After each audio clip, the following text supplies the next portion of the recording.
Okay, we're going to have a look at a quick and dirty way of exporting your GarageBand drummer track as some separated stems. Now, okay, so this is your session. All right, use your imagination. And this is your drummer track. There he is, Kyle, everyone's favorite drummer. So what you need to do is just go ahead and create a new track, an instrument track, MIDI software instrument here. And that will be created under your drummer track. And it's set up as piano by default, so you need to change it to whatever kit you're using in your GarageBand session. Now, we're going to go ahead and select the kit, which is SoCal. So the instrument is now set to the same thing as you used in your session. Great.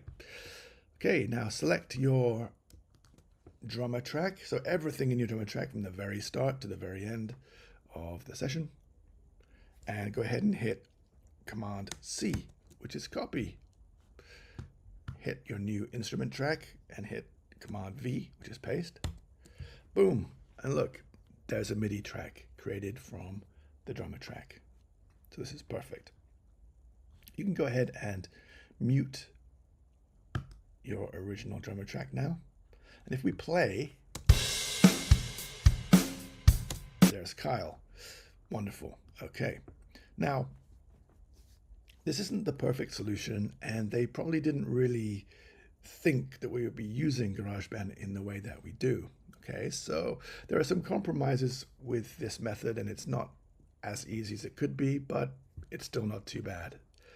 Now, if we look down here at the little mixer, we see all of the parts of the kit. So if we turn off everything apart from the kick and press play,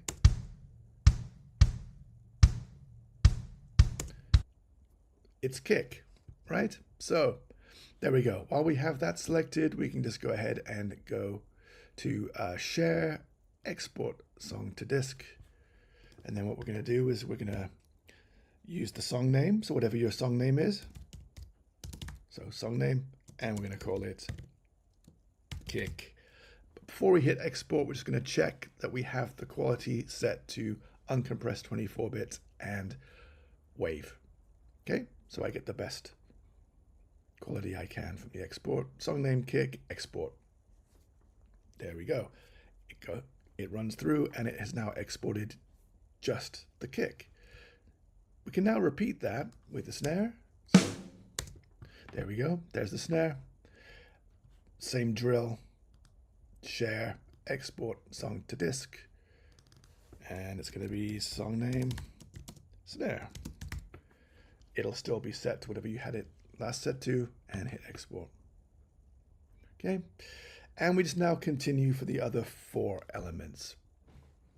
Now there's one slight caveat, and that's when we do toms, because it's just going to put all of the toms into one stereo stem. Okay, for the purpose of this little example, that's fine. Okay, I'm actually probably going to use the toms in the mix session, but there is a way to break those out, and that's just by being a bit more in depth with the MIDI itself, and we'll do that in another video. But for now, that's a quick and dirty way to split your drummer out into 6 stems to give you a bit more control when you're mixing. Hope that helped. Any questions, please let me know.